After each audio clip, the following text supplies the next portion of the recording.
welcome back to Seeking Rents, the podcast. I'm your host, Jason Garcia. I am the publisher of Seeking Rents. That's a newsletter in Florida about state politics, but with a particular focus on the ways that big businesses and other special interests influence public policy in this state. So this is just going to be another quick sort of check-in, mostly off-the-cuff podcast from the second week of committee hearings in Tallahassee as Florida lawmakers gear up for their annual 60-day legislative session, which begins in March. These committee meetings ahead of session are where lawmakers start get work done on some of the policies that will eventually pass during the next session and some of the big fights that we'll see play out in Florida over the next couple of months. And I figured we'd start today's show with a little place called the Joint Administrative Procedures Committee, or the cool kids call it JAPC. I can sort of hear the subscriptions coming in right now as people hear, oh my God, they're talking about the Joint Administrative Procedures Committee. Interesting. I confess that JAPC is perhaps the most boring corner of the Florida legislature, and I say that as someone who genuinely relishes sort of diving into boring things and figuring out and explaining why they're actually really interesting.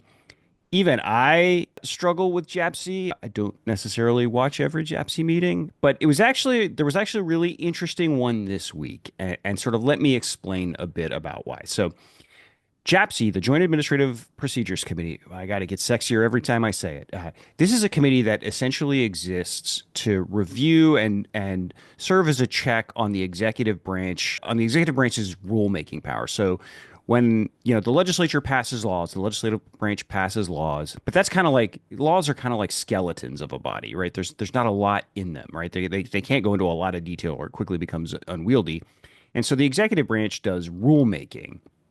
It writes rules to implement these laws. It's kind of like adding the tissue and the organs and the muscle and all this stuff into a body, if we sort of strain this analogy as far as it will go. And the Joint Administrative Procedures Committee is kind of the way the legislature kind of watchdogs that process and is supposed to exist to make sure, for instance, that the executive agency isn't writing rules that go beyond what the legislature intended, or that, isn't essentially writing laws itself. And what made this meeting of JAPC pretty interesting is the committee, which, as you might guess from the name Joint, is made up of both House and Senate members, essentially objected to like dozens of agency rules that the DeSantis administration has been issuing. The precise fight was over this fact that Ron DeSantis has sort of unilaterally started including 5-year sunsets in all agency rules. I mean, when I say started, he started doing this a number of years ago. A sunset means like every rule that an agency issues automatically expires in 5 years unless it's kept. Sunsets like that can have their value. They can be purpose. It's a dumb thing to do just as a blanket policy. It's just like legislative. It's like governing by talking point rather than serious policymaking when you just do blanket sunsets.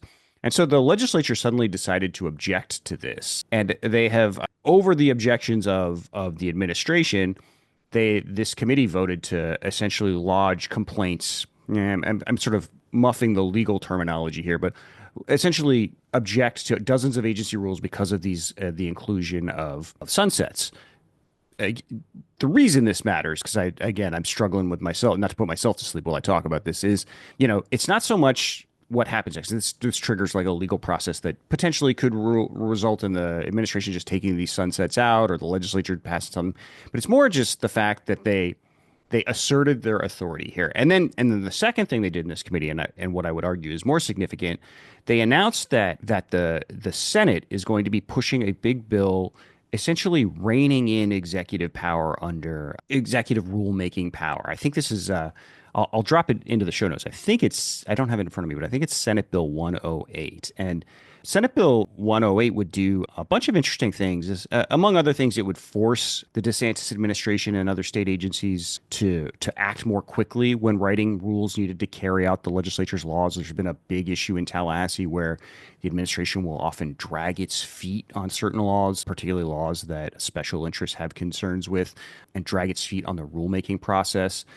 It will also add a bunch more transparency to this process, make it sort of easier to track what changes are being made, what materials are being relied on, what the data sources are for certain decisions. It generally seems to be a good bill and like a good example of a legislature kind of exerting its own kind of oversight authority. There's also a really interesting backstory to this bill. For as boring as administrative procedure and rulemaking power can sound, this has actually been a big issue on the right, particularly. A bunch of far right think tanks over the years have been pushing to essentially wholesale repeal agency rules at both the federal government but at the state level. This was a big thing for Americans for Prosperity for a while. Right now, the Cicero Institute, which is this Texas think tank that was founded by a tech bro billionaire that's become really tight with Ron DeSantis.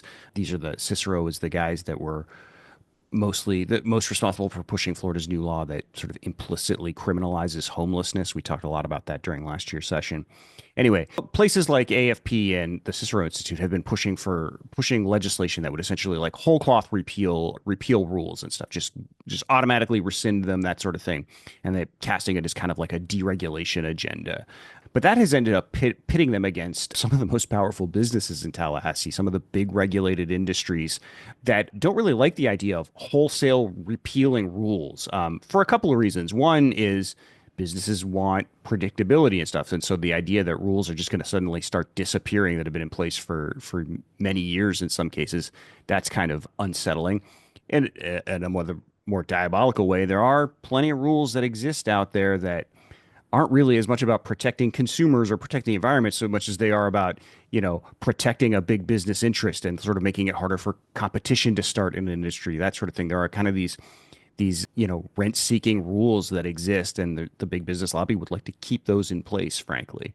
Just a couple of years ago, in fact, I stumbled into some public records that showed AFP was pushing a bill to automatically rescind a bunch of rules in Florida. Automatically rescind all rules in Florida unless the state stepped in to take care of it, or stepped in to proactively save them.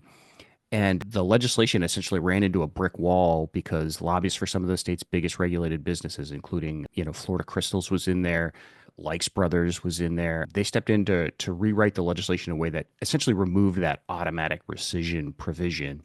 And another guy this was actually an issue that Senator Ben Albritton, who's now the president of the Senate, one of the three most powerful people in Florida, was sort of intimately involved with. I ended up not actually writing anything at the time, mostly because I sort of actually agree with the big business lobby generally on this, that the idea of just wholesale repealing rules without any kind of public input process is a really dumb idea. It gets back to just automatic sunsets are stupid. It's governing by talking point rather than serious policy. So I kind of landed, even though the motives of the business lobby on individual rules aren't always pure. Generally speaking, I did think they were right on the issue that automatically repealing a whole bunch of rules wholesale, that was a bad idea. So I ended up not really writing much. But anyway, this is an issue that has been kind of just bubbling behind the scenes. And it now looks like the Senate is going to make it a priority this year to get assert the legislature's authority over rulemaking powers in Tallahassee over the governor, essentially, and B, kind of nip some of this right wing kind of talking point legislation in the bud. This is also, I think we've seen legislation filed that I suspect comes from the Cicero Institute that would get back to this idea of just automatically repealing rules. So Senate Bill 108, assuming I'm remembering that number right, again, it'll be in the show notes. That could be, in addition to asserting legislative authority, could be a chance to just sort of put that fight to bed once and for all. And I say all that. This JAPC stuff was actually one of several examples we saw last week where the legislature seems to be continuing to reassert itself finally after, basically half a decade of cowering in a corner. Well, Ron DeSantis just tramples across people's rights and state laws and norms. I'll give you two more examples that we saw this week that I think small but important. So the Florida Senate announced the Florida Senate, one of its jobs is to confirm a lot of the governor's appointees. And historically, most appointees have just gone to a single committee for a hearing, the Senate Ethics and Elections, and it tends to be a very sort of perfunctory process in most cases. The Senate announced this week that it's going to be sending all gubernatorial appointees that are subject to Senate confirmation. They're going to be sending them to at least two committees. So there'll be at least two public hearings over them, which opens up the chance for more senators to weigh in and for opportunities to haul some of the most, I would argue, objectionable or questionable appointees that the governor has made, haul them in for public hearings where if they're made to appear, they have to testify under oath. And so you could really see this become a tool for you know meaningful oversight in Tallahassee again. So I'll give you a couple examples. Ron DeSantis is in the midst of orchestrating kind of a new college style, seems to be in the midst of orchestrating kind of a new college style conservative takeover of over the University of West Florida in Pensacola, where he's appointed a slate of seemingly very far right trustees to sort of assert control at that university.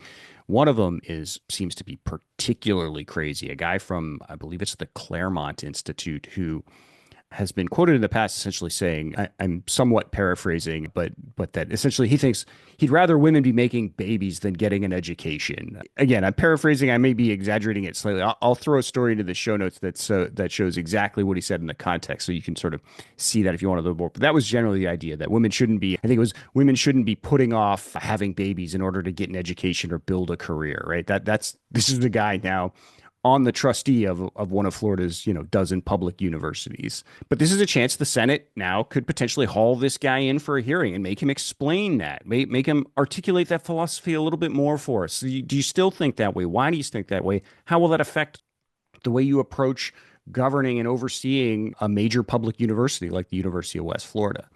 So that was one thing. The Senate's looks like it's gonna getting a bit more proactive in screening gubernatorial appointees in a way that I don't know that we've ever really seen. And then second, and probably even more kind of intriguing, the House announced just yesterday. I'm recording this on Friday morning, and the House announced just yesterday that it is creating these essentially temporary committees. I think they're calling work groups, but to analyze and recommend potential budget overriding the governor's budget vetoes from last year. We've talked about this in the past, but the governor vetoed something like $1 billion from the state budget, a bunch of important projects. There's a lot of like flood mitigation projects in Miami, for instance, where, sunny day flooding has become like the norm down there.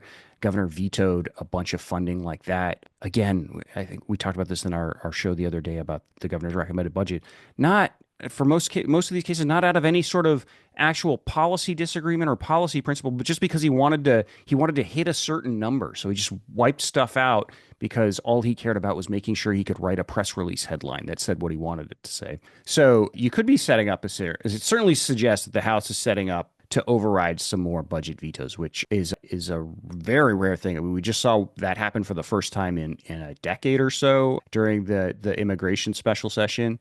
So that we could be seeing more budget overriding of budget vetoes coming down the pike here. And all this is especially interesting because Ron DeSantis this week was like a man transformed, a guy, he's at least acting like a guy who's been force fed a whole bunch of humble pie the last couple of weeks. He did an appearance at, I believe it was at Florida International University, essentially focused on, the equivalent of a George W. Bush mission accomplished on property insurance banner. We will come back to that debate at some point soon, but he basically he was heaping praise on the legislature in a way that I don't think I've ever heard Ron DeSantis do, like basically crediting the legislature for doing all this rather than taking credit himself and acting like the legislature was just sort of like riding shotgun on everything he was doing. And you saw this in a few other places. His tone at the budget press conference where he rolled out his budget on Monday was very complimentary of the legislature. Again, he was very he was suddenly he'd gone from attacking the legislature over its immigration fight over the immigration bill it passed to expressing all sorts of optimism and talking about how great they're working together now and how confident he is they're going to pull something together. So the governor is acting like things are going great. He's acting very chastened, and yet still you're seeing the legislature start to flex its own muscle in a way that is really intriguing. And so, you know, all of this is happening to you while that immigration bill is still unresolved. And so just, yeah, I imagine the vast majority of people listening to this know this backstory, but the governor tried to pass force the legislature into a special session to pass a bill that would help him sort of like position himself as an immigration enforcer, Donald Trump's wingman sort of thing. The legislature responded by passing a bill that essentially stripped him of all of his immigration authority and gave it to the state's agriculture commissioner, a guy that DeSantis seems to genuinely dislike. DeSantis has said he's going to veto the bill, but the legislature has not actually sent it to him to veto yet. So we're kind of in limbo with that. Obviously, I do not know what's going to happen. Sadly, Republican leadership in Tallahassee doesn't generally turn to me for advice on stuff. Makes sense. My advice would generally be like, change your entire governing philosophy. So I can sort of see why that would be hard medicine to take. But if my guess is they're going to come, they are going to come to a compromise here that's basically going to give the governor what he wants, at least on immigration enforcement, in terms of meaning they're not going to take that away from him and give it all to the agriculture commissioner. That just seems, realistically speaking, a red line that Ron DeSantis is never can't allow to be crossed.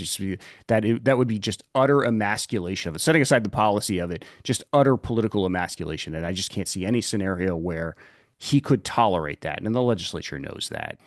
And so I suspect they're going to give him a bill that he will be able to claim as a win, but maybe they'll pair it with a few more budget veto overrides or something like that. Something that also makes very clear that the legislature is as much in control as anybody right now. That's my current guess as to what's happening. By the time I get off the mic, it might be proven to be completely wrong. We'll see how that goes. And honestly, the ag commissioner stuff, transferring immigration oversight from the governor, essentially immigration enforcement and law enforcement powers from the governor to the ag commissioner, never really made sense. It's like masterful troll job, guys. Really fun as I mentioned last week, really fun to watch DeSantis see his own like political life flash before his eyes, suddenly realizing just how potentially vulnerable he could be to complete emasculation. A lot of fun, but probably doesn't, just from a policy standpoint, doesn't make a lot of sense to strip the governor of so much enforcement power and give it to the ag commissioner.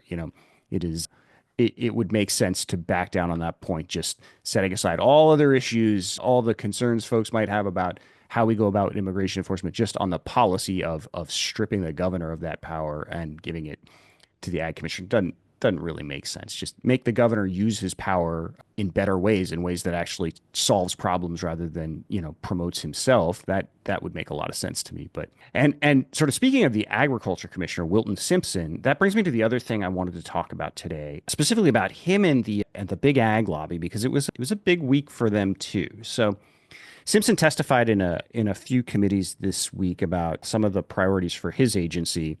And Wilton Simpson is one of the most interesting guys in Tallahassee right now partially because of this feud with the governor over immigration and whether or not the legislature is going to give it all to him.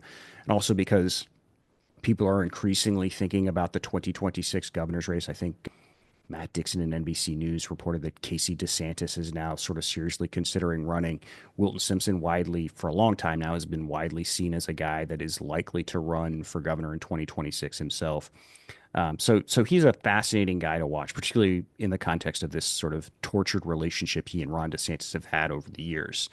And so he appeared before a few committees, and I wanted to make sure to check that out. I was curious what he was saying. And a bunch of interesting stuff came up.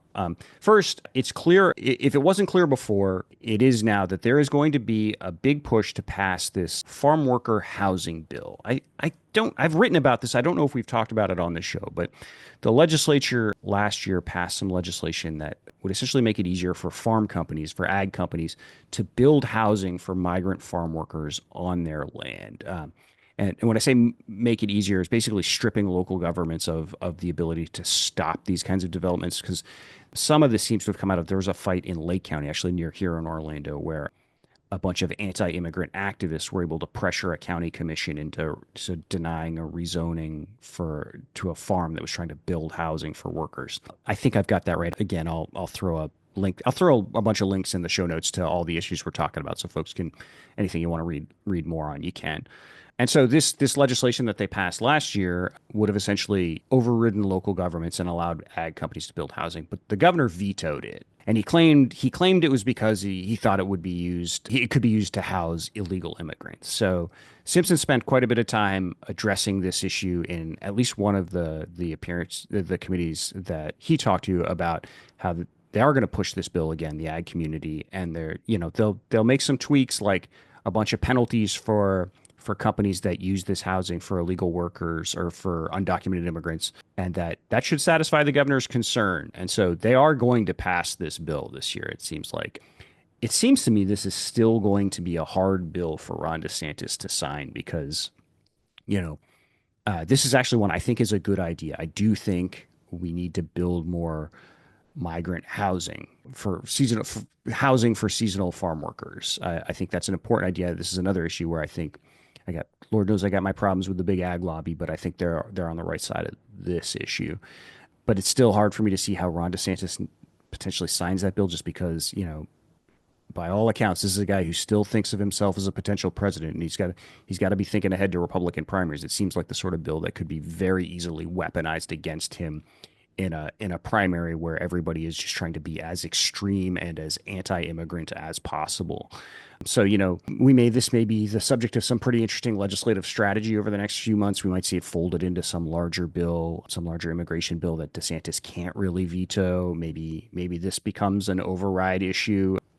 Ron DeSantis might not even mind being overridden on something like that, so he can turn around and campaign against the legislature on it. I don't know, but this bill is going to pass. The interesting stuff about it is going to be how they navigate the Ron DeSantis of it all. But also in this hearing, Wilton Simpson admitted that legislation he pushed last year and that Ron DeSantis later tried to take credit for, banning lab-grown meat, was essentially a protectionist measure designed to protect the cattle industry and other meat producers. So you may remember this. This got a lot of attention last year. The legislature passed legislation making it illegal to produce or sell lab-grown meat grown from animal cells in labs, essentially, which is kind of like a very nascent industry. It passed a bill making that illegal to make or sell that stuff in Florida. And of course, at the time, all the legislators that support of it were doing this this blowhard debate about how this was about protecting Floridians. We don't know the health impacts of this. We can't trust the FDA. We've got to step in and make sure this stuff is safe for consumers, right? It was they were all pretending like they cared about people here. What this was designed to protect the cattle industry, beef, poultry industries from another potential source of competition. And Wilton Simpson admitted that in his testimony. He said he was basically ticking off a list of all the things the legislature has done the last few years to quote, to help farmers. And one of the things he ticked off the list, we banned fake meat, right? This was never about consumers or health or public health. It was always about shielding a powerful industry from competition. It was classic rent seeking. And the reason I kind of bring that up is either later that day or the next day, Wilton Simpson announced he's going to do even more of this. He announced that he is going to pursue legislation. He's calling it the 2024 Farm Bill that is going to go after plant-based milks and meats and essentially prohibit them from using the word milk on their labels or meat or beef on their labels. Now, we haven't seen the exact legislation. I don't think we've seen specific legislation filed, but this is also a bill that's an idea that's passed in a bunch of states around the country. The dairy lobby is lobbying really hard for federal legislation. This is just raw, pure protectionist stuff, right? It's designed to help the dairy industry beat back competition from oat milk and soy milk and from Beyond Beef and Impossible Meat, that sort of thing, right? And again, it was included in this press release announcement. It was concluded under a section titled "Supporting Florida Consumers," as if Florida consumers are confused about whether or not oat milk comes from a cow or comes from oats, right? It has nothing to do with helping consumers and everything to do with further protecting entrenched industries from competition, right? The Washington Post actually just had a fascinating column about sort of the history of this issue. I'll also throw that into the show notes. This is a long pattern of big ag trying to crush off anything that might threaten its profits, dating back to years when they were getting states to make it illegal for margarine to use yellow dye because they didn't want it to look too much like butter, right? Like just insane protectionist, anti-competitive, anti-consumer stuff. And sounds like we're gonna be doing that again this session. So that's great. But what made this particularly, from my perspective, infuriating is at the very same time during one of these hearings, Wilton Simpson was asked about the need to protect farm workers working in extreme heat. Now, anybody who reads my newsletter or listens to this podcast knows the legislature passed a grotesque bill last year. Ron DeSantis signed it, written by the big business lobby, pushed by big ag particularly, that, among other things, stripped local governments of the power to pass ordinances ensuring that businesses with lots of employees working outside had to provide things like access to clean drinking water and periodic shaded breaks, that sort of just basic human right protections.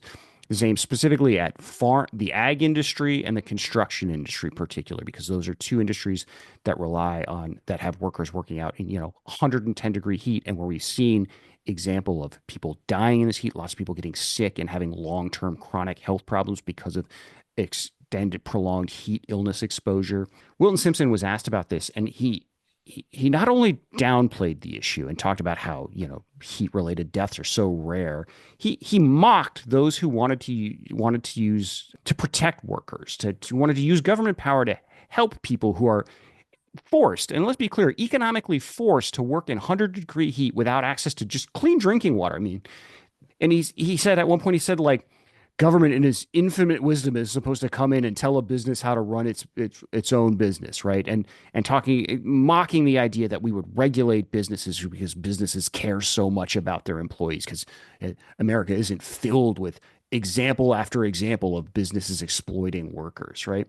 And I want you to think about what is going on here. So Wilton Simpson doesn't want to use government power to protect people, living, breathing people being forced to work in like incredibly dangerous situations, the sort of situations we wouldn't tolerate for our dogs.